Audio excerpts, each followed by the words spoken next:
NCP থেকে আমাদের ব্যক্তিগত অবস্থান বলতে বলা হয়েছে, এনসিপি থেকে আমাদের ব্যক্তিগত অবস্থান থেকেও আমরা খুব প্যাশনেটলি আর্গুই করছি যে নারীদের যে সিট আছে পার্লামেন্টে, রিজার্ভ সিট, সেটা 50 থেকে উন্নতি করে 100 করা হোক, এটাতে অনেকেই এগ্রি করেছিল।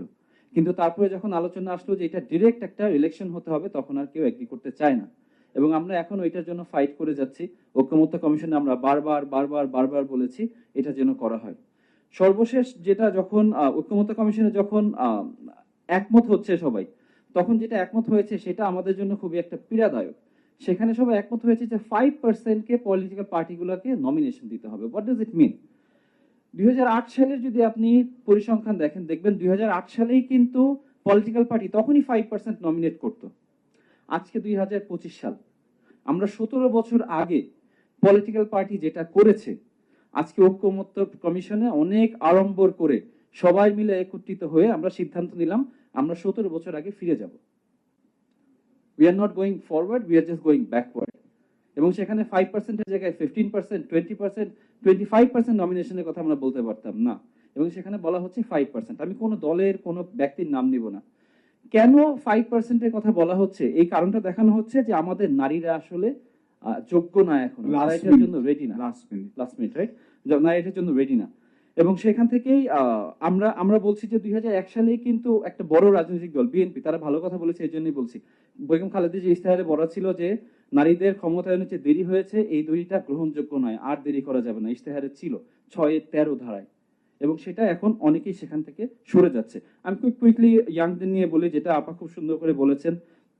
এখন ইয়াংদেরকে অনেক ছোট করা হচ্ছে, ইয়াংদেরকে তাদের পলিটিক্যাল এজেন্সি নিয়ে কোয়েশ্চেন করা হচ্ছে। বাচ্চারা আপনারা স্কুলে ফিরে যান, আপনারা ক্লাসরুমে ফিরে যান, আপনাদের করা দরকার নাই দেশ পরিচালনায় অংশগ্রহণ করার। বাট এখানেও দেখবেন, এখানে একটা কথা আছে না, until the lions have their historian, history will always be written by the hunters. লায়নদেরকে আর কেউ ওরকম বলবে না। 2024 সালে জুলাই গণ অভ্যুত্থানে যে ইয়াং মানুষ এসে তাদের মোরাল কারেজ দিয়ে স্বৈরাচারকে প্রত্যাখ্যান করেছিল, আজকে বলা হচ্ছে আপনাদের দেশ পরিচালনা করায় অংশগ্রহণ করা দরকার নাই, দেশ পরিচালিত হবে যারা আগে ছিল তাদের। এখানে তাদের বিরুদ্ধে স্মিয়ার ক্যাম্পেইন করা হচ্ছে। স্মিয়ার ক্যাম্পেইনের একটা বিষয় হচ্ছে কি, স্মিয়ার ক্যাম্পেইন কিন্তু সত্যটা বলে না। জাস্ট শেষ করে দিচ্ছি। স্মিয়ার ক্যাম্পেইন সত্যটা বলে না, এটা যেটা বলার চেষ্টা করে এটা রিয়াকশন করে যখন পাওয়ারকে কোয়েশ্চেন করা হয়। সো আমরা যে স্মিয়ার ক্যাম্পেইনটা দেখছি, it isn't speaking truth, it's basically saying যে আমরা পাওয়ারফুল, আমাদের কাছ থেকে পাওয়ার আপনারা নিয়ে যেতে চাচ্ছেন, and we are reacting to that. আমি এখানে শেষ করবো, জাস্ট সর্বশেষ জাস্ট 30 সেকেন্ড সময় নিব। এইটাতে সাধারণত যে প্রিন্সিপালগুলো বলা হয়েছে, will be very happy to sign personally, but এখানে আমার মনে হয় কয়েকটা বিষয় এই ঘোষণাপত্রেই কনফিউজিং। এক জায়গায় বলছে জুলাইকে গণ আন্দোলন, অন্য জায়গায় বলছে অভ্যুত্থান, কোন জায়গায় বলছে না গণ অভ্যুত্থান।